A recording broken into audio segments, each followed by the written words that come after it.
Esto es Oscarizados. Dos personas, muchas películas y un ranking que se nos fue de las manos. Empezamos. Pues muy buenas, aquí estamos, una semana más. Esta semana nos toca hablar de películas raras. ¿Qué son películas raras? Pues aquella que podríamos considerar como una película que normalmente no hubiera ganado un Oscar. Diría que son películas que tienen algo que yo valoro mucho, que es originalidad. Creo que estamos en un momento de reboots, remakes, terceras partes, cuartas partes, sagas, y creo que haya películas que sean originales, que te parezcan diferentes, que digas, ostras, esto no lo había visto nunca, es algo muy a valorar. Pues empezamos con la primera. Nos vamos al puesto número 92 de la lista. Es una película del año 2014 y terminó con una nota del 7,583. Nos vamos con Birdman. Birdman o La inesperada virtud de la ignorancia, que es el título completo de esta película. Bueno, esta película pues es rara, por eso está aquí. Es una película original, pero un poco extraña. Venimos del super éxito de la gala de Ellen DeGeneres del año anterior, que ella no quiso repetir, no quería meterse ni encasillarse en este tipo de papeles. Y bueno, el listón estaba muy alto y querían mantenerlo. Spoiler, no se consiguió. Fue una gala bastante entretenida, pero no al nivel de la anterior. La gala la presentó Neil Patrick Harris, que es un actor que es ganador de 2 Emmys, de 4 Tonys, todo parecía perfecto, pero bueno, como digo, el listón del año anterior estaba muy alto y aunque la gala estuvo bien, no fue un exitazo. El cine se dice que no pasa por su mejor momento, por primera vez se dice que las series le han comido terreno, y que las verdaderas obras de arte no son las de la gran pantalla, sino las series de televisión. Se ha visto así en los Emmys, en los Globos, y podría ser que el cine estuviese pasando el testigo a la televisión. Esto causa preocupación y, de hecho, el número de nominadas ese año se reduce. Si bien recordamos que en 2009 había subido de 5 a 10, este año se reduce a 8 los nominados. Bueno, se considera que no hay tantas películas buenas nominadas. ¿Cuáles son las películas que compiten ese año? Bueno, una es El francotirador, protagonizada por Bradley Cooper.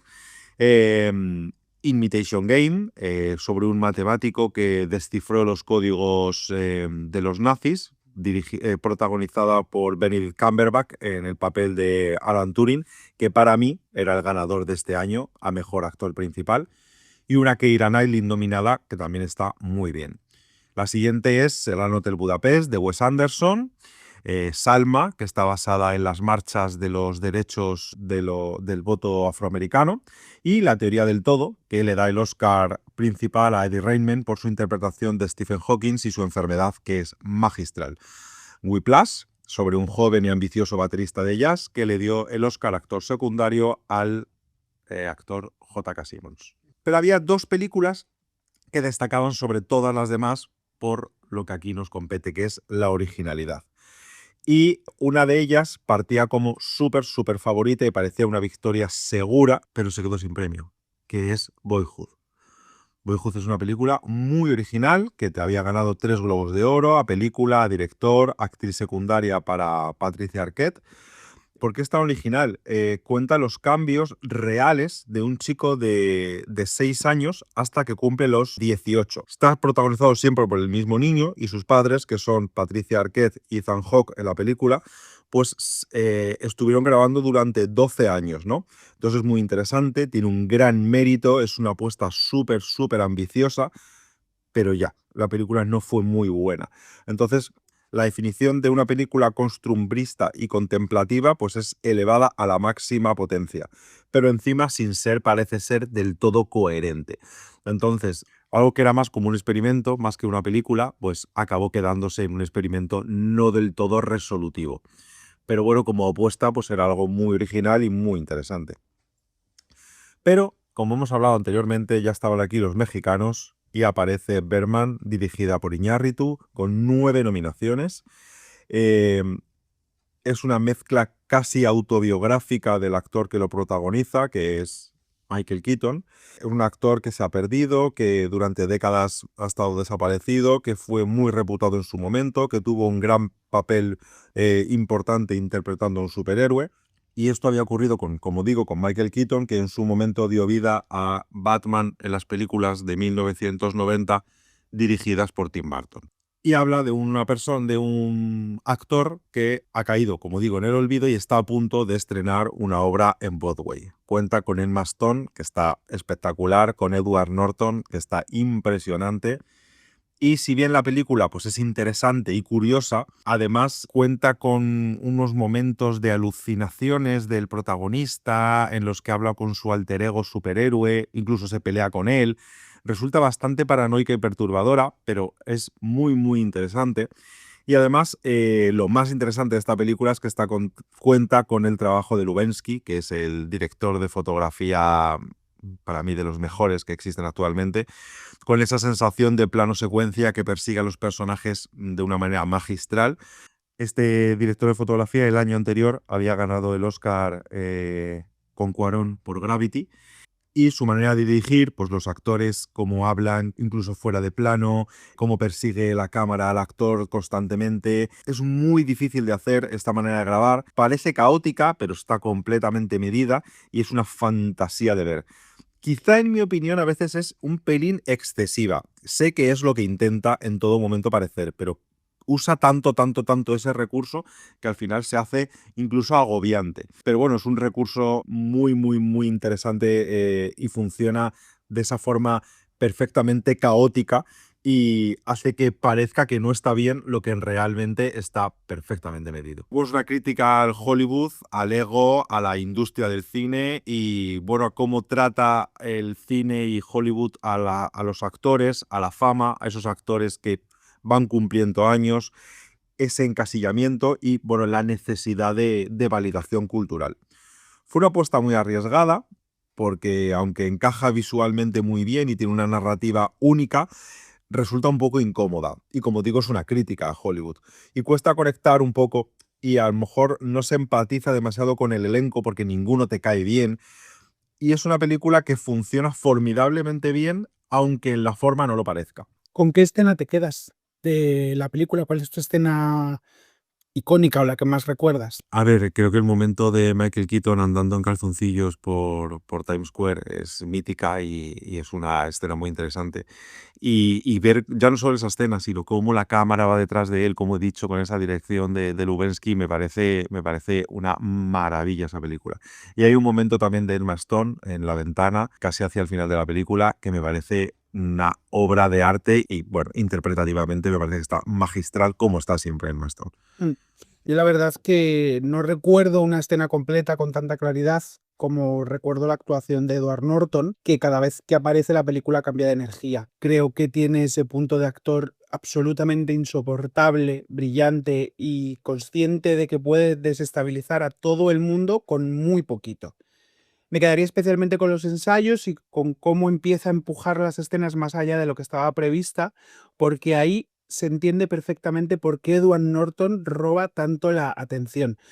Aunque es verdad que si me tuviera que quedar con una imagen completa, igual que tú, sería seguramente la de Michael Keaton corriendo en calzoncillos por Times Square para volver al teatro. Creo que es ridícula, incómoda y humillante, pero resume muy bien toda esta película, que va sobre un actor intentando recuperar cierta dignidad mientras el mundo entero le contempla haciendo el ridículo. No sé tú qué opinas. Sí, sí, totalmente. Además, creo que ya no es solo el hecho de ir en calzoncillos, sino es lo que representa, ¿no? Ese sentido del ridículo, esa humillación, el cómo la gente le mira y se ríe. Creo que va muy bien con ese personaje y con esa inseguridad que él quiere transmitir. Y bueno, comentar un poquito que esta gala, la premio actriz principal fue para tu amiga Julianne Moore, Maravilloso sobre siempre. una mujer afectada de Alzheimer por Siempre Alice, que es una película que no tuvo más nominaciones que esa. Y destacar a nuestro amigo Alexander Desplat, que Maravilloso siempre. ganó el Oscar a Mejor Banda Sonora. Como ya hemos hablado, es el compositor de La Forma del Agua, de la banda sonora de La Forma del Agua, y este año ganó el Oscar por El Gran Hotel Budapest, que competía consigo mismo por la banda sonora de Imitation Game, que es una maravilla. A mí, Alexander Desplat, de verdad os animo a que lo escuchéis, porque me parece que tiene una de las bandas sonoras en general más bonitas y mágicas de los compositores de los últimos años. Y luego hay una anécdota bastante curiosa de esta gala. Quien le dio el Oscar Iñárritu fue Sean Penn, que parece ser que son bastante amigos, se hicieron amigos cuando hicieron 21 gramos, pero deben tener una amistad esta bastante fife, basada en insultarse y meterse el uno con el otro. Y cuando le fue a entregar el premio, antes de decir el nombre, dijo: ¿Quién le ha dado la nacionalidad a este hijo de puta? Iñárritu se lo tomó muy bien porque son bromas entre ellos, pero bueno, ya sabéis que este tipo de cosas, pues quien no las entiende o quien está fuera de contexto, pues pueden ser muy criticadas. Y bueno, hubo una campaña bastante fuerte contra Sean Penn, que a él le dio bastante igual, porque a él estas cosas le dan bastante igual, pero la hubo los días posteriores criticando sus comentarios. A ver, si no lo sabes, suena bastante mal. Así. Bueno, ¿y a ti esta película qué te pareció? ¿Qué me cuentas de ella? Pues a mí es una película que cuando la vi me resultó bastante incómoda, no entendía muy bien lo que buscaba hacerme sentir, aparte. Vamos a parar una cosa, porque creo que quizá no te recuerdas que esta película, antes de empezar a hacer esto de los Oscar, hace muchos años intentamos verla y la dejamos a la mitad. Sí. Porque no nos gustó y no nos la estábamos entendiendo y nos estaba pareciendo una idea de pinza tremenda. Y fue esto hace muchos años antes de empezar a hacer esto de los Oscar. Y cuando nos tocó verla, no tenías ganas de verla porque recordabas eso. Y bueno, cambió también un poco tu idea, tu percepción. Sí, creo que es uno de los buenos ejemplos de que se nos ha madurado el ojo, y por lo menos hablo de mí. Ha ganado con este segundo visionado, sobre todo fijándonos en las cosas concretas que teníamos que valorar. Y a mí me gustó bastante. No, a lo mejor no es una película que volviera a ver. Han pasado un par de años, creo que no la volvería a ver incluso ahora. Que le recomendaría a alguien que le guste el tipo de cine muy concreto, que es prácticamente documental. En este caso, tiene una imagen bastante dura. No hace grandes filigranas, no es una película con una estética cuidada, creo que además es una decisión concreta. Creo que es sorprendente la manera de grabar en un sitio tan pequeño como es un teatro y con la precisión de como si estuvieses grabando en un sitio enorme. Sí, exacto. Creo que la fotografía es magistral y el control de cámara es soberbio. Pero creo que no es una película para todo el mundo. Y está bien que no lo sea. O sea, no todo el cine es para todo tipo de públicos. No, y más estas que están en la categoría de raras, claro. Sí. Vale, pues pasamos a la siguiente película. Pues nos vamos al puesto número 66, subimos unos poquitos. Hablamos de la película del año 1938. Sí, en este puesto quedó con una nota del 8,108. Y la película es Vive como quieras. Si pensamos en 1938, esta sí que es rara, ¿eh? Sí. Lo primero que no nos viene a la cabeza es precisamente una comedia. Europa está a punto de estallar, Hitler acaba de anexionarse Austria, se firman los acuerdos de Múnich con la esperanza de evitar una guerra que todos sabemos que acabará llegando, y Estados Unidos todavía sigue intentando salir del agujero de la Gran Depresión. Qué buen rollito, buen ambiente. Sí, el ambiente no era precisamente optimista. Y sin embargo, en ese contexto aparece Frank Capra con una película que viene a decir algo tan sencillo como revolucionario. Igual estamos todos demasiado preocupados por trabajar y demasiado poco por vivir. Quería contar que Frank Capra actualmente es el director de la Academia. Ah, mira, eso no lo sabía. No solo es el director de la Academia, sino que encima ocurre una cosa muy curiosa. Además, que es su cuarto año, este es su cuarto año como presidente de la Academia. Y sus compañeros, además, le nombran presidente de la Junta de Directores Cinematográficos. Lo que esto podía parecer algo bueno en cuanto a la industria, porque son la Academia y la Junta de Directores, digamos, que nunca se han llevado bien y han tenido siempre bastantes problemas, y se cree que esto podría ser la manera de hermandar, de unir estas dos grandes potencias del cine con un director común. Pero parece ser que esto fue todo lo contrario. Esto provocó muchísimos más problemas en la industria porque el resto de miembros, a pesar de haberles elegido, como haber elegido a Frank Capra como presidente, nunca terminaron de ponerse de acuerdo y él tuvo que, bueno, intentar lidiar entre los dos y fue bastante complicado. Y claro, lo curioso es que este hombre le han nominado 4 veces, ¿no? O no, es su quinta nominación en 4 años, algo así. Es un dato muy guay. Y bueno, hablamos de que Vive como quieras no va realmente de una historia de amor. Eso es casi una excusa. Lo que cuenta es el choque entre dos maneras de entender la vida. Por un lado está la familia Sycamore, un grupo de auténticos excéntricos donde cada uno hace exactamente aquello que le hace feliz. Uno fabrica fuegos artificiales en el sótano, otra se pasa el día bailando, otro escribe obras de teatro sin ninguna intención de venderlas. Desde fuera parecen un desastre absoluto, pero cuando más tiempo pasas con ellos, más te das cuenta de que probablemente son los únicos personajes de la película que tienen claro cómo quieren vivir. Y enfrente está la familia Kirby, millonarios, empresarios, perfectamente respetables y bastante miserables en todos los sentidos que no tienen que ver con el dinero. Lo curioso es que esta película para mí ha envejecido mejor ahora que hace 20 años. Durante mucho tiempo nos vendieron aquella idea de estudiar, trabajar muchísimo, ascender, comprarte una casa y entonces ya llegaría la tranquilidad y la felicidad. Pero después de varias crisis económicas y de un mercado inmobiliario completamente roto y de una sensación bastante generalizada de que trabajar más ya no garantiza vivir mejor, creo que mucha gente ha cambiado de objetivo. Ya no sueña necesariamente con hacerse rica, sueña con tener tiempo. Tener tiempo para ir al gimnasio, aprender cerámica, tejer, leer, meditar, viajar o simplemente llegar a casa sin pensar en el trabajo. Todos conocemos a alguien que tiene una pasión que probablemente nunca le va a dar dinero, pero que le hace infinitamente más feliz que su empleo. Y eso es exactamente lo que defendía Frank Capra hace casi 90 años. Lo mejor es que no lo hace dando lecciones, lo hace a través de una comedia tremendamente amable, de esas que parecen ligeras, pero que cuando terminan te dejan pensando bastante más de lo que esperabas. Ahora bien, tampoco ganó un año precisamente sencillo. De hecho, me parece una de esas carreras para el Oscar que con el tiempo se han vuelto incluso más interesantes. Su gran rival era La Ciudadela, un drama sobre un médico idealista que poco a poco va abandonando sus principios seducido por el dinero y el prestigio. Curiosamente, es casi la película espejo de Vive como quieras. Las dos hablan del éxito económico, pero una te dice que puede corromperte y la otra directamente se pregunta si merece la pena perseguirlo. También competía Las aventuras de Robin Hood, que probablemente fue el gran espectáculo del año. Errol Flynn estaba en su mejor momento y el Technicolor dejaba imágenes espectaculares. Es una de esas películas que hoy seguimos viendo con muchísimo cariño, aunque en aquella época el cine de aventuras todavía se consideraba un género menor frente a los grandes dramas. Otra de las nominadas era Jezabel, que le dio el segundo Oscar a Bette Davis, y aquí siempre me hace gracia recordar que mucha gente interpretó aquel premio como una especie de compensación después de que la Academia no la premiara unos años antes por papeles que hoy se consideran incluso mejores. Pero además lo mejor es que según ganó el Oscar, lo primero que hizo fue enfadarse con su agente porque le daba papeles de mierda para ella y que, o sea, a pesar de que ganara el Oscar, esa mujer no estaba nunca satisfecha con nada. Hay que hablar que fue la primera mujer directora de la Academia. Eso ¿Sí? es muy importante. Sí.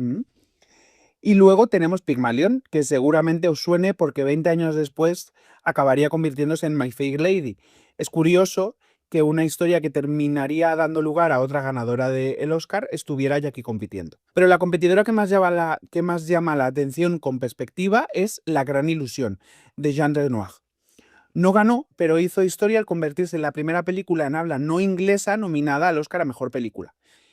Y lo curioso es que con el paso de las décadas probablemente sea la película de aquella edición que más prestigio ha ganado entre los historiadores y los críticos. De hecho, Javi, aquí tengo una curiosidad. Si hoy la Academia volviera a votar la película de 1938, ¿tú crees que seguiría ganando Vive como quieras o acabaría imponiéndose La Gran Ilusión? A ver, parece ser que también era la favorita de la prensa. Dicen que en un momento así como el que tú has relatado, la asociación de prensa dijo que este tipo de películas, de Vive como quieras, hace que te sientas mejor y que es lo que la gente necesita en momentos convulsos. Pero posiblemente La Gran Ilusión sería la favorita, pero fíjate, creo que no sería de hace 10, 15 años. Creo que ahora que el cine y la academia se ha abierto a nuevos horizontes y valora también las películas raras, creo que ahora sí que tendría un lugar Vive como quieras. Como tú dices, ahora sí, hace 20 años no, pero ahora creo que sí. Es muy posible. Bueno, al final Capra se lleva El gato al agua y la película consiguió 7 nominaciones, ganando 2 Oscar, Mejor Película y Mejor Dirección. Y este dato me parece una barbaridad. Con 41 años, Frank Capra ya tiene 3 Oscar como director. Muy pocos cineastas pueden presumir precisamente de algo parecido. Además, la película venía de una obra de teatro que había sido un éxito enorme en Broadway y eso se nota muchísimo. Casi toda la acción sucede dentro de la casa de los Sycamore, pero nunca da sensación de estar encerrada porque Capra convierte esa casa en un lugar completamente vivo. Siempre está entrando alguien, siempre está sucediendo algo y siempre tienes la sensación de que si la cámara mirara hacia otra habitación, habría otra historia diferente ocurriendo al mismo tiempo. También hay una curiosidad bastante bonita. Lionel Barrymore, que interpreta al abuelo, sufría una artritis muy avanzada durante el rodaje. Muchas escenas tuvieron que adaptarse para esconder sus limitaciones físicas y aún así consigue construir uno de los personajes más entrañables de toda esta película. Y precisamente el abuelo protagoniza mi momento favorito. Hay una escena en la que va al banco y termina hablando con uno de los empleados. Un hombre completamente atrapado en una rutina gris y poco a poco consigue hacerle plantearse si esa vida que lleva es realmente la que quiere. Me encanta porque resume toda la filosofía de la película sin necesidad de hacer un gran discurso. Aunque por mi parte reconozco que la hermana, que se pasa media película bailando por la casa, sigue haciéndome muchísima gracia. Es un detalle aparentemente absurdo que resume perfectamente quiénes son los Sycamore. Personas que hacen las cosas que simplemente les hace más felices. ¿Y tu escena icónica cuál es? A mí me parece cuando James Stewart llega a la casa con ella y empieza a conocer a la familia y de pronto ve a una que va por la casa bailando mientras pone la mesa, las explosiones en el sótano del tío, o sea, es todo como esta casa de locos en la que me he metido, pero que a la vez es bastante tierno, ¿sabes? Me parece, es graciosa, me pareció muy rara, pero es verdad que es una comedia bastante tierna. Hay otra señora que escribe novelas de misterio, novela negra, que creo que a día de hoy tendría mucho más sentido que escribiera algo así como novela erótica, spicy. Sí, un poco más actualizado. Sí. Pues esta es una gala muy curiosa. Pasaron muchas cosas muy importantes. Ujú. Cuéntame. Bueno, pues esta gala, bueno, aparte de Frank Capra, Michael Curtis estaba nominado 2 veces a director por 2 películas diferentes. Esto no es muy común, un mismo director nominado 2 veces. En este año desaparecen varias categorías, como dirección de baile y ayudante de dirección, y la categoría de bandas sonoras se divide en 2. Siempre que aparece una nueva categoría, la academia no lo tiene demasiado claro y las normas creo que no están del todo precisas y pasan cosas como este año, que una misma película está nominada en la misma categoría 2 veces. ¿Cuáles eran esas 2 categorías? Las bandas sonoras. Tenemos banda sonora y banda sonora original, pero yo creo que no dejaron demasiado claro qué era una banda sonora original o las originales también las dejaban competir en banda sonora, porque aparte de ser originales eran buenas, entonces las metían en las 2 categorías. Sí, porque es lo que pasó durante unos años con película de animación y mejor película, o película de habla no inglesa y mejor película, que ha habido años en los que una película estaba en las 2 categorías a la vez. Sí, pero ahí tenía sentido, porque tú la presentas como una categoría, como una película de animación, pero bueno, es tan buena que la consideran también para mejor película. Pero si estás en mejor banda sonora original, que te metan también en mejor banda sonora, me parece que es como guión, no puedes estar en las 2 categorías. Entonces no tenía mucho sentido. Aparte, abrieron muchísimas nominaciones, había como 10 canciones nominadas, 8 bandas sonoras de cada tipo, o sea, no quedó esto muy claro y bueno, fue un poco despropósito. Aparte hubo 10 películas nominadas, que eso nunca se hacía. Digamos que este año fue un año de innovar y salió un poco raro uno. Spencer Tracy gana su segundo Oscar consecutivo, este año por Forja de Hombres, que habla sobre un cura que estaba en Nebraska, en la ciudad de los muchachos, que era un centro para jóvenes sin recursos, pobres y demás. Y hubo una cosa muy curiosa, que cuando ganó su segundo Oscar salió su manager a decir que iba a donar el Oscar a la ciudad de los muchachos, a la verdadera ciudad de los muchachos que estaba en Nebraska. Y él dijo que no tiene ninguna intención de hacer eso, que era su Oscar y que era para él, que eso es cosa de este señor. Entonces, pues la academia creó un segundo Oscar para donarlo a la ciudad de los muchachos, ya que, bueno, había quedado la cosa ahí un poco rara, diciendo uno que sí, el otro que no. Claro, Spencer Tracy quería llevarse su Oscar a su casa y no tenía ninguna intención de donárselo a nadie. Y tampoco lo donarías, sé sincero. Yo no, por supuesto que no, pero... Aunque ya tuvieras otro. No. No lo donaría y encima echaría a mi manager. Luego, otra cosa muy curiosa, ese año Shirley Temple le entregó un premio especial a la película Blancanieves y los 7 enanitos. Uno no. Entregó 7 premios chiquititos en honor a los enanitos, 7 Oscar que se hicieron específicamente para este momento, ya que esta película no cumplía los requisitos de la Academia para estar nominada a Mejor Película. Entonces quisieron hacerle este homenaje a Walt Disney, que se sintió muy contento y muy orgulloso. Es el primer largometraje de dibujos animados. De hecho, lo vimos el otro día porque estamos planteándonos ver todas las películas de Disney con unos criterios parecidos a los que hicimos con este ranking. Y vistos con ojos serios, Blancanieves es una absoluta maravilla. Es una obra de arte absoluta. Y bueno, la Academia había prohibido este año que ninguna emisión radiofónica se hiciese de la gala. Y además había pasado algo Me que... extraña, porque lo tenían todo tan cogido con pinzas, era una gala tan rara. Y ocurre una cosa que cambió mucho la manera de votar. Hay un actor que ganó el Oscar actor secundario por esta película, o sea, en este año, perdón, que se llama Walter Brennan. Walter Brennan era un secundario que salía muy poquito, que ganaba muy poquito, se dice que empezó ganando $5, y era un señor, parece ser muy majo, que tenía una vida muy divertida, que le gustaba mucho la fiesta y que se llevaba bien con todo el mundo.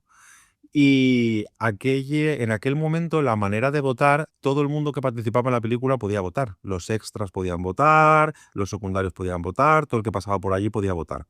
Digamos que todo el que participaba en la película de alguna manera tenía capacidad de voto.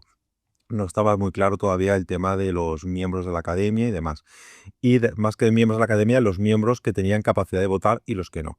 Esto hacía que este señor haya tenido 3 Oscars secundarios en muy poquitos años. Por ser muy majo. Claro, en 3 o 4 años este señor, o en 3 o 4 años, acumuló 3 Oscars actor secundario, que bueno, que seguramente este hombre actuase muy bien, pero el problema fundamental es que era muy popular. De hecho, en el momento en que se cambió la manera de votar y se excluyó de las votaciones a los extras y demás, este hombre nunca más volvió a ganar. Entonces, bueno, no sabemos si es que era muy bueno o simplemente era el alma de la fiesta. Pues puede ser. Bueno, pues podemos pasar a la siguiente película. Pasamos al año 2008. Es una película que se encuentra en nuestro puesto número 45, está justito a la mitad, con una nota del 8,358. Y es una película que a nuestro amigo Dani no tengo muy claro si le gusta o no le gusta mucho. Es una de sus películas que más le gustan. De hecho, le quiero dedicar esta película a él, que sé que la va a disfrutar cuando la escuche. Pues nos vamos con Slumdog Millionaire. Es una película que él siempre defiende y que yo siempre ataco, pero a mí en el fondo también me gusta. Es muy disfrutona. Es la mejor gala de la historia de los Oscar.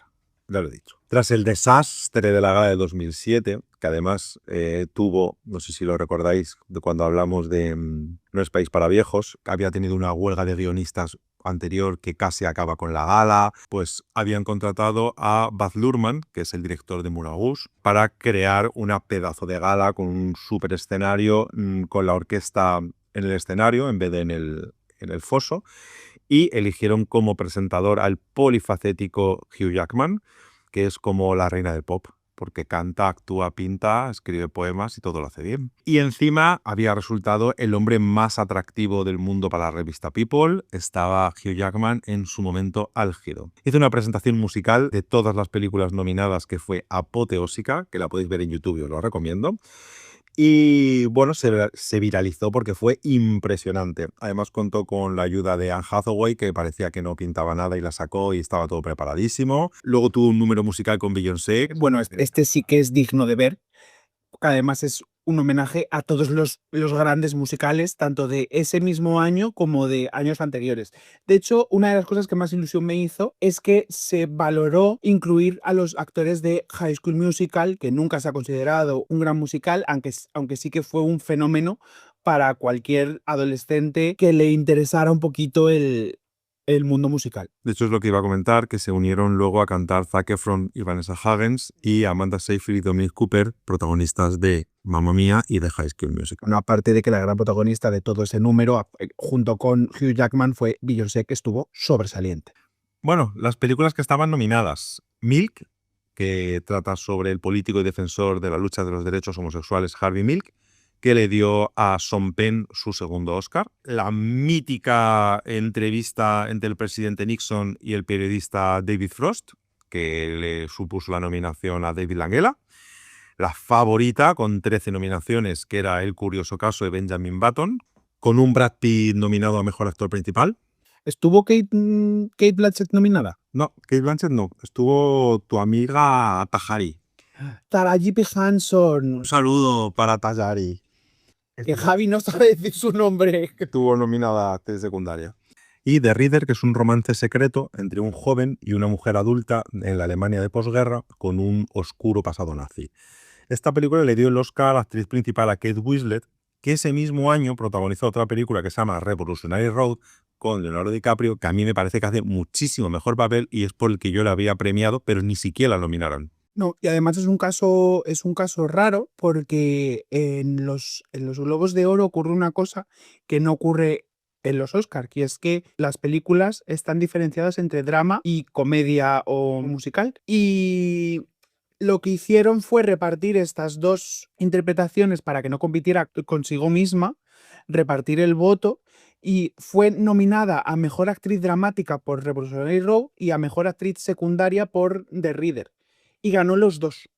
Lo que pasa es que los académicos no están obligados a respetar la categoría propuesta por el estudio y cada votante decide si una interpretación es protagonista o no. Y muchos académicos pensaron que The Reader era claramente un papel protagonista, así que empezaron a votar a Winslet como protagonista para esta película. Como las reglas de la academia impiden que un actor sea nominado 2 veces en la misma categoría, ocurrió algo muy curioso. Los votos para Mejor Actriz se repartieron entre Revolutionary Road y The Reader, pero The Reader recibió ligeramente más apoyo. El resultado fue que la nominación por Revolutionary Road desapareció y Kate Winslet terminó nominada únicamente como protagonista de The Reader. Entre todas estas películas destaca una producción británica rodada en la India. La Warner había tenido este proyecto, pero se había deshecho de él porque no le parecía un proyecto interesante. Y con actores desconocidos entonces, ahora ya conocidos, y gran parte de ella rodada en hindú. La película es Slumdog Millionaire. ¿Por qué esta película está en esta lista? Es rara. A ver, si la palabra rara no sería la palabra justa. Es tremendamente original. Y eso es justo lo que creo que estamos buscando en este momento. Y gracias a Danny Boyle por esta película. Es la primera vez que se ve el color y el olor de Bollywood en Hollywood. Además incluye una magnífica banda sonora y su canción J-Ho, que ganó el Oscar, la mejor canción. Si lo vas a cantar, cántalo bien. No, es que yo no canto bien. Mezcla un programa de televisión, que es ¿Quién quiere ser millonario?, el que aquí hacía Carlos Sobera, con la miseria tercermundista, la estética de videoclip de los años 2000, con una música vibrante, todo esto junto, pues si no lo has visto dices, ¿qué me estás contando? Bueno, esta premisa pues suena rara, pero utiliza los suburbios de Bombay como manera de flashbacks y bueno, los temas de la mutilación, los traumas, la mugre, la pobreza, que todo eso está contado quizá de una manera un poco a forma de fábula y reduciendo todo esto a casualidades cósmicas que hacen que le doten al protagonista de conocimiento que le permitirán ganar un concurso de televisión, volverse rico y bailar en los créditos finales. Bueno, todo esto, si no lo habéis visto, de verdad os lo recomiendo, porque si lo estáis escuchando y no sabéis de qué va, diríais, esto es una mierda, pero de verdad la película funciona muy bien. Hay una escena que literalmente es una mierda. Ah, sí. Bueno, parte con 10 nominaciones. Había arrasado en los Globos de Oro, en los BAFTA, los premios europeos. Era imparable y aquí hizo historia porque es la segunda película del siglo XXI con más Oscars. Después de la tercera parte del Señor de los Anillos, nadie ha conseguido ganar 8 Oscars como hizo Slumdog Millionaire. ¿Por qué no? ¿Por qué gana? Pues a ver, Button es muy original también, no cabe duda. Es ambiciosa, es espectacular técnicamente, tiene muy buenas interpretaciones y es muy oscarizable. Pero bueno, creo que muchos la consideraron larga, un poco fría, incluso irregular en su narrativa. Harvey Milk tiene una interpretación espectacular de Sean Penn, pero creo que quizás después de eso no hay mucho más. Igual que Fox contra Nixon, tiene algo parecido como The Reader. Tenemos un año con grandes interpretaciones, pero quizá un poco vacíos de contenido. Como cosas importantes a este año, pues destacar a mi idolatrada Penélope Cruz, que gana su Oscar, actriz secundaria. Guapísima, o sea, no se podía estar más guapa. Única española en ganar un Oscar.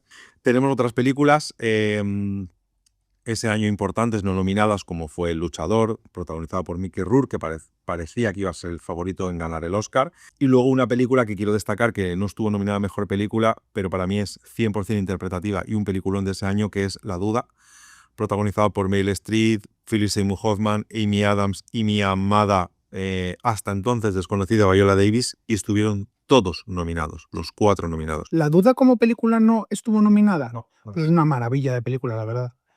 Y otra película que para mí es una gran película de ese año, que es El intercambio, que para mí es uno de los mejores papeles de Angelina Jolie, que es desgarradora, y para mí la ganadora de ese año de Mejor Actriz habría sido ella. A ver, es que estamos hablando de una película que dirige Clint Eastwood y eso siempre es consecuencia de unas interpretaciones súper orgánicas que traspasan cada pantalla. Y bueno, la mejor película de superhéroes de la historia, que es El Caballero Oscuro, también es de este año, que le dio su Oscar póstumo al desaparecido Heath Ledger. Y bueno, además destacar la película de animación Wall-E. Esta película ha tenido un hito, que es ser la película de animación más nominada de la historia, con 6 nominaciones al Oscar. Esto en una película de animación es una locura, porque aparte de película animada, estuvo nominada a sonido, a edición de sonido, a canción, a guión y a banda sonora. Sabes que estamos hablando de una película que más de la mitad es muda. Y estuvo nominada a Mejor Guión. Es una maravilla. Así que, bueno, hasta aquí con Slandog. Cuéntame. Bueno, pues a mí es una película que me gusta mucho y creo que es muy disfrutable. Y además de Slumdog Millionaire me quedaría, no como todo el mundo, con la escena de la estación. Visualmente es preciosa, creo que Frida Pinto está deslumbrante, aparte de que no se puede ser más guapa. Y en mi recuerdo forma parte importante de por qué funciona tan bien. Pero además es una escena que concentra todo lo que la película lleva construyendo. La búsqueda de Lática, que es esta chica, la sensación de destino, la música y esa idea de que Yamal ha atravesado media vida para llegar hasta ella. Es bastante romántica sin resultar empalagosa y tiene una belleza muy directa. Luego ya está el baile final, que es más icónico y mucho más festivo, pero emocionalmente creo que la estación me llega bastante más. ¿Y cuál es la tuya? A ver, yo tengo un poco de trauma con una escena de unas torturas que le hacen a los niños con unas cucharas, que no voy a recrear. Pero esa escena me marcó mucho a nivel negativo. Y bueno, a nivel positivo yo sí me quedo con el baile final, porque me parece de un buen rollismo tremendo. Sin embargo, la escena que todo el mundo recuerda y la más comentada es la de esos niños que se meten en una letrina llena de mierda, literalmente, para conseguir el autógrafo de un deportista famoso, de un actor famoso, no me acuerdo exactamente de quién, pero es una escena que realmente se puede oler. Sí. Pero bueno, la película es verdad que es una buena película. Sí. Y nos vamos a la siguiente película, es del año 2011, está en nuestro puesto número 28 con una nota del 8,588. La película es The Artist. Si Vive como quieras era una ganadora rara porque era una comedia en un momento en el que el mundo se iba literalmente al garete, The Artist lo es por una razón completamente distinta. Porque cuesta imaginar un momento menos apropiado para que Hollywood premiara una película muda y en blanco y negro que en el año 2012. Y francesa. Claro, estamos realmente en el año 2011 cuando esta película sale y la industria vuelve a vivir una revolución tecnológica. El cine digital prácticamente ha sustituido el celuloide, el 3D sigue estando en plena moda después del éxito de Avatar y Netflix empieza a dejar de ser aquella empresa que enviaba DVDs por correo para convertirse en un auténtico quebradero de cabeza para los grandes estudios. Todo el mundo habla del futuro del cine, de cómo va a cambiar y de si las salas conseguirían sobrevivir. Y justo entonces llega una película que hace exactamente lo contrario de lo que cabría esperar. En lugar de mirar hacia adelante, mira casi un siglo atrás. En lugar de apostar por los efectos digitales, elimina el color y elimina prácticamente los diálogos. Consigue recordar por qué nos enamoramos del cine mucho antes de que existieran los grandes efectos especiales. La historia sigue a George Valentine, una enorme estrella del cine mudo que ve cómo su carrera empieza a desaparecer cuando Hollywood comienza a hacer películas sonoras. Mientras él se aferra a un modelo que ya no funciona, una actriz joven llamada Peppy Miller aprovecha ese cambio para convertirse en la nueva estrella del momento. Y aunque puede parecer una película sobre el cine mudo, yo creo que en realidad habla de algo mucho más universal. Creo que habla del miedo a quedarse atrás, de ese momento en el que el mundo cambia delante de tus narices y tú tienes que decidir si evolucionas con él o prefieres quedarte donde estás, aunque eso signifique desaparecer. Quizá por eso funciona tan bien, porque esa sensación la hemos tenido todos alguna vez, da igual que seas actor, peluquero, ingeniero. Siempre llega una nueva tecnología, una nueva moda o una forma distinta de hacer las cosas que te obliga a adaptarte.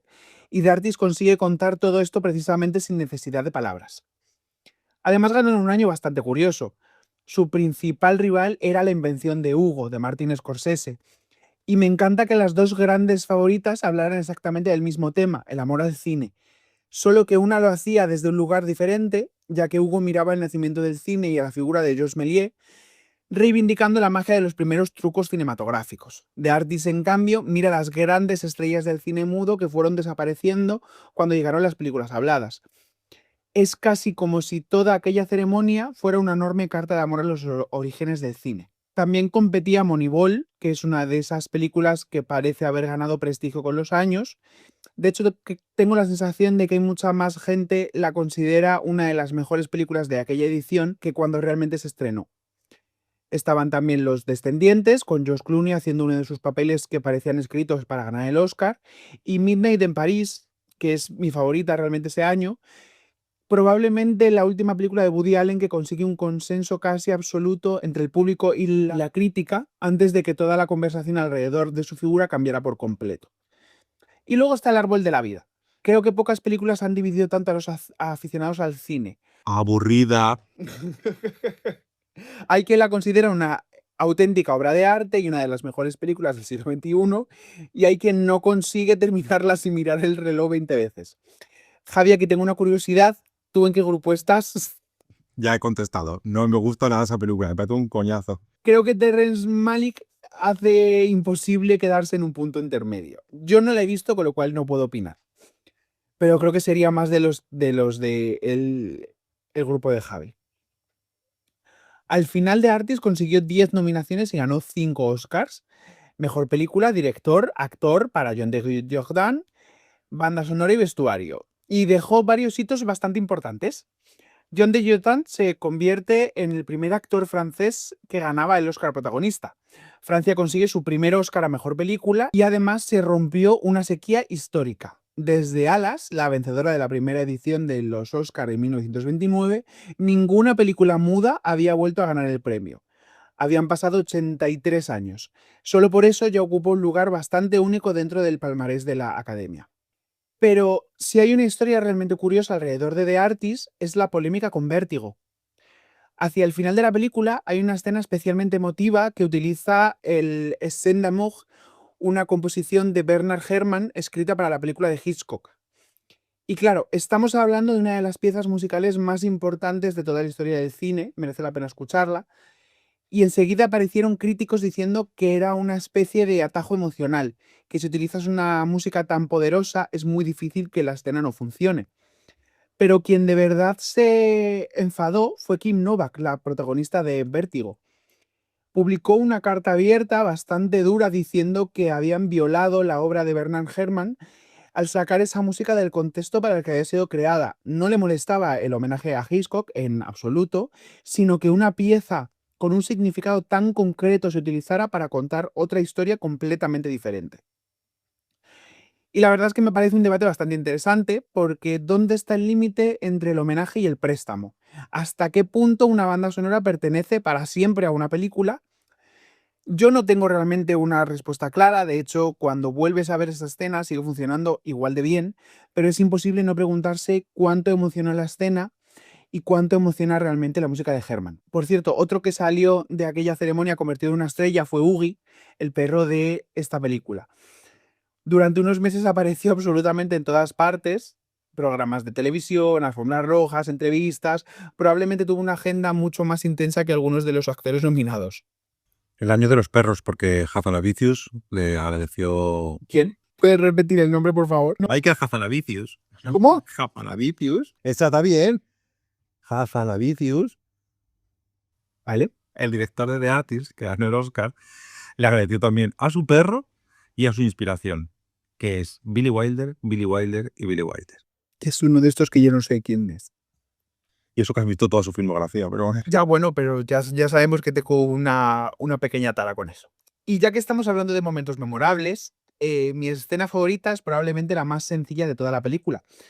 George Balanchine se queda dormido y de repente empieza a escuchar todos los sonidos que le rodean. Un vaso apoyándose sobre una mesa, unas risas, unos pasos, un perro ladrando. Todo tiene sonido excepto él. Intenta hablar una y otra vez y no le sale absolutamente nada.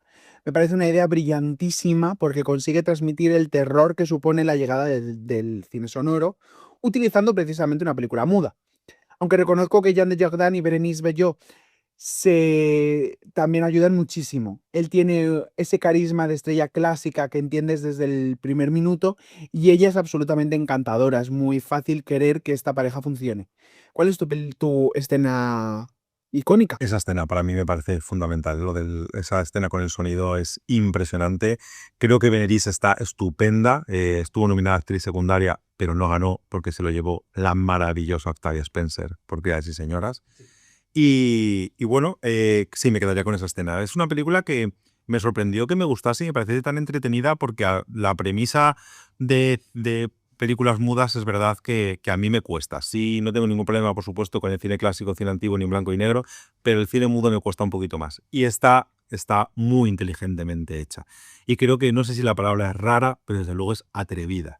A ver, realmente creo que este capítulo se llama raras porque seguramente considero que estas películas ganaron por ser las raras de esa edición, o sea, por ser las diferentes. A lo que voy es que sobre todo como has dicho, en un momento de cine digital, hacer esto es de tenerlos bien puestos. Sí, sí, sí. Y de decir, lo mismo me la pego, pero bien pegada. Quería destacar la categoría de actor secundario porque ganó tu amigo Christopher Plummer. Un saludo para él, allá donde esté. Que estaba nominado con Nick Nolte y con Max von Sydow. O sea, eran tres pedazos de actores muy mayores los tres. Y Max von Sydow lo recordarás por ser el padre Merrill del Exorcista. Ah, sí. Aparte de muchísimos más papeles. Y Nick Nolte. El padre Merrin es el mayor. Uh-huh. O sea, que ya era muy mayor cuando se hizo el Exorcista hace muchísimos años. O sea, que ahora tendría que ser, con perdón, prácticamente una momia. Sí, bueno, ya está muerto este señor.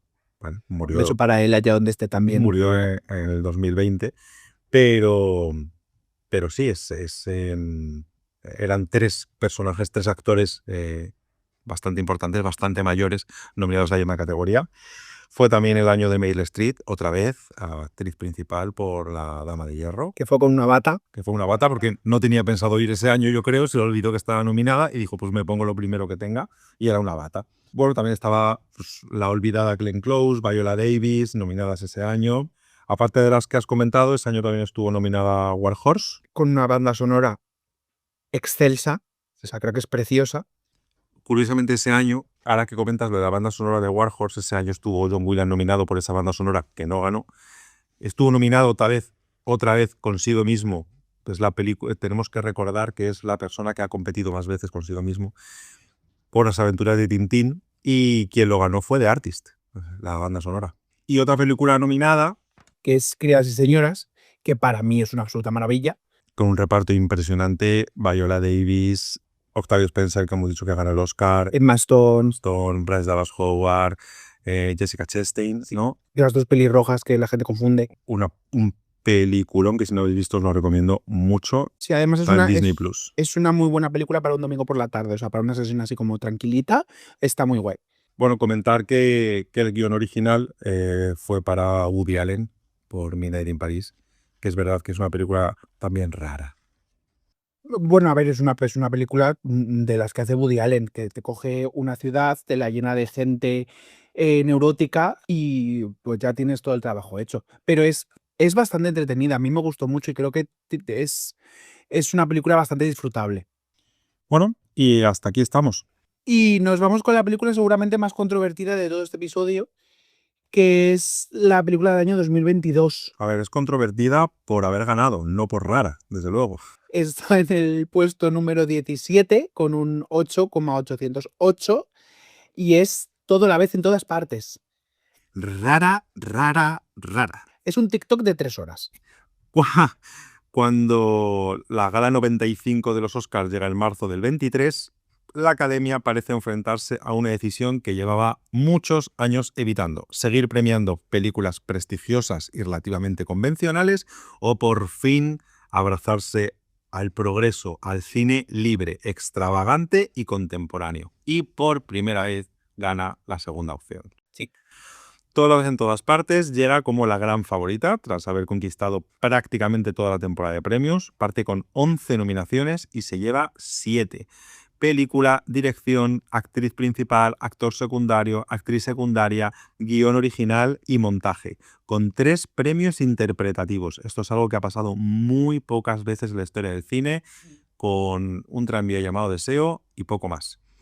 Un dominio aplastante que recordó a los grandes barridos de décadas anteriores. Fue la noche en que la Academia decidió premiar una película sobre multiversos, dedos de salchicha y piedras que hablan y un mapache cocinero. O sea, no puede ser mejor la premisa. No me acuerdo del mapache. ¿No? Habrá que volver a verla. Sorprendentemente todo esto tiene sentido. Sobre el papel es muy difícil de resumir y de sintetizar esta película, pero bueno, habla de Evelyn Wong, que es una inmigrante china que intenta mantener a flote una lavandería mientras lidia con los problemas con Hacienda, un matrimonio agotado, una hija con la que no conecta y un padre al que nunca ha conseguido satisfacer. Entonces descubre que existen infinitos universos paralelos y que únicamente ella puede impedir que todo esto colapse. Decidme que no suena raro. Pues es como suena. Sí, es una película con la que, sin darte cuenta, haces un compromiso de ir abriendo la mente cada 5 minutos y cuando ya llevas una hora, directamente te estás dejando llevar. O sea, reducirla a una película de ciencia ficción sería algo absurdo y un error. En realidad habla de arrepentimiento, de oportunidades perdidas, del peso de la familia, habla de la inmigración, de la depresión y de encontrar sentido cuando parece que nada lo tiene. Sobre todo, de intentar encontrar sentido. Todo ello está disfrazado de una locura visual absolutamente desatada. Hay películas que impresionan por su perfección técnica, otras por el guión, otras por la emoción, y esta intenta hacerlo todo, y la verdad es que lo hace todo bastante bien. sí, yo creo que es de las más redondas y de las que más sobre el papel sería una volada de olla completamente, pero que consiguen que cada departamento funcione como un reloj. Los Daniels, que son como los Javis, pero en versión americana, construyen un caos perfectamente calculado donde cada locura acaba teniendo una función dramática. Lo que al principio parece una sucesión de gags absurdos termina desembocando en una historia muy humana. Eso sí, no es una película para todo el mundo, ¿eh? Su ritmo es frenético, su humor puede resultar agotador durante la primera hora, ya que exige al espectador aceptar un nivel de delirio y absurdez que muchos no llegan a comprar. Sobre todo si no sabes a lo que vas, que es como lo que nos pasó un poco a nosotros la primera vez que la vimos con unos amigos. De hecho, creo que de mis cosas favoritas ahora mismo es ponerle esta película a alguien que no sabe lo que va a ver. O sea, es divertidísimo de vivir. La primera vez que la vimos con amigos, digo que hay un momento en el que te planteas, ¿qué coño estoy viendo y por qué? ¿Cómo he podido acabar viendo esto y qué le pasa a los Daniels por la cabeza? Hay quien la considera una obra maestra y hay quien sale preguntándose cómo una película con consoladores como armas y piedras con ojos pudo ganar un Oscar. Es verdad que ambas posturas pueden ser comprensibles porque pocas ganadoras recientes generan una división tan grande. Pues el contexto, estamos en 2022, un año muy curioso para Hollywood. Los cines empiezan a recuperarse tras la pandemia gracias a fenómenos como Top Maverick y Avatar 2.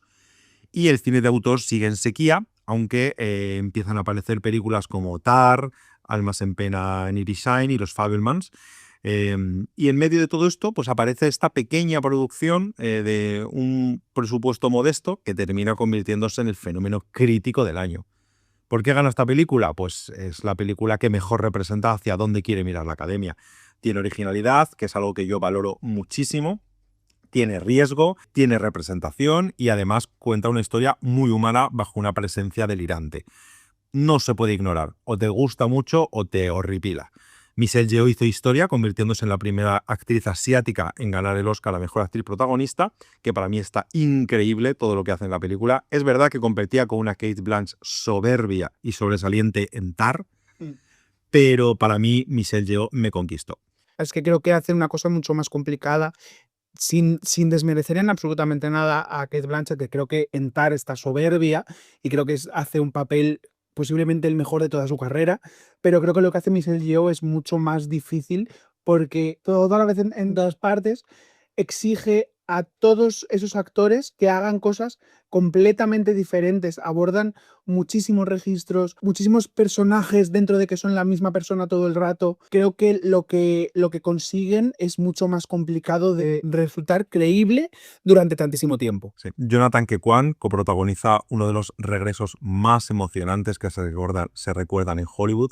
Ese niño de Indiana Jones y los Goonies que desapareció durante décadas vuelve por todo lo alto para llevarse el Oscar actor de reparto, que está maravilloso y entrañable. Y por supuesto el de actriz de reparto, que es para la maravillosa Jamie Lee Curtis, que hubo un momento muy bonito cuando recogió el Oscar, que dijo que se lo dedicaba a sus padres, Tony Curtis y Janet Leigh, dos grandes actores que nunca fueron galardonados. Y aunque personalmente me alegro porque Jamie Lee Curtis me gusta, creo que su compañera de reparto, Stephanie Hsu, que representa a la hija, que también estuvo nominada, me parece que se lo merecía todavía más. Y fue además uno de los Oscars más discutidos de la noche. Bueno, ¿contra quién compite? Pues aquí está lo interesante, con Almas en pena en Irisine, que probablemente era el guión más fino y elegante del año, Tar, la obra maestra que hemos dicho de Todd Field, sofisticada al extremo, Los Fabelman, que era el proyecto más personal de Spielberg, que habla un poco autobiográfico, Sin novedad en el frente, que era un remake alemán de una gran película bélica que ganó el Oscar en 1930, y esta vez arrasó en los premios técnicos y parecía ser la mejor alternativa europea. Top Gun Maverick y el regreso de Avatar 2, como los blockbuster palomiteros que salvaron la taquilla ese año. Y bueno, fue una de las categorías más fuertes de los últimos años, estas películas. Entonces, pues bueno, ¿fue justo? Yo creo que sí, personalmente lo creo. ¿Era la mejor? Bueno, esto ya sí que va por gustos. Personalmente entiendo que alguien pueda preferir Tar o Almas en pena en Irisine, pero si hablamos de la película que resume un año cinematográfico arriesgado, que conecta con la crítica, con la industria, con el público a la vez, pues creo que es una victoria muy coherente. Toda la vez en todas partes, esas películas ganadoras que dividen generaciones, que para algunos es el síntoma definitivo de que la academia ha perdido el norte y para otros la definición de que por fin ha dejado paso a un cine que no es lo que siempre estamos acostumbrados a ver. Lo que nadie puede discutir es que cambió las reglas del juego, porque por primera vez quedó claro con esta victoria que no hace falta ser solemne para hacer historia en los Oscars. Bueno, si tenemos que hablar de una escena, creo que es imposible elegir una sola, porque creo que es una película que es trepidante, que cambia de registro todo el rato, porque toda esta película parece diseñada para superar en absurdo cada 5 minutos. Los dedos salchicha ya serían suficientes para recordar cualquier película durante años, porque es solamente una idea estúpida, visualmente grotesca y completamente hilarante, pero los Daniels no se limitan a usarla como chiste, consiguen convertir ese universo en una historia sentimental. Y cuando crees que ya no podrías soportar más y sorprenderte más, aparecen las piedras, 2 piedras quietas frente a un precipicio, hablando mediante bocadillos, donde no hay actores, no hay voces, prácticamente no hay ningún movimiento, pero funciona tremendamente bien. Te hace gracia y de repente también consigue emocionarte. Para mí ese es el momento que resume mejor esta película. Una ocurrencia que sobre el papel parece imposible de defender y que acaba siendo una de sus escenas más bonitas. ¿Para ti cuál es? A ver, esas dos me parecen dos escenas geniales. Ahí creo que es el momento justo donde ya dices, ya no sé por dónde me van a salir más, pero yo ya estoy dentrísimo, dame lo que quieras. Échamelo todo. Creo que a mí me gusta mucho el momento del ascensor, cuando ella empieza a hacer consciente lo del multiverso, que no se lo está creyendo, y de cómo su marido pasa de ser un poco un Mindundi, ¿no? A ser como una especie de agente secreto, ¿no? Y ella colapsa también viendo eso, ¿no? Y también cuando Jamie Lee Curtis se convierte como una especie de monstruo, que no lo sé, es que toda la película me parece una maravilla, la verdad. Bueno, pues me parece un buen punto para dejarlo aquí. Es un capítulo que he disfrutado un montón. Sí, lo he disfrutado preparándolo y lo he disfrutado mucho haciendo porque son películas que son raras, pero son muy guays. Así que nada, pues nos vemos la semana que viene. Nos oímos más bien. Y recordad que también os podéis seguir por redes, ¿vale? En Instagram y en TikTok, Oscarizados2 en Instagram y Oscarizados.2 en TikTok. Y nada, que veáis muchas películas, que las disfrutéis y hasta pronto. Chao.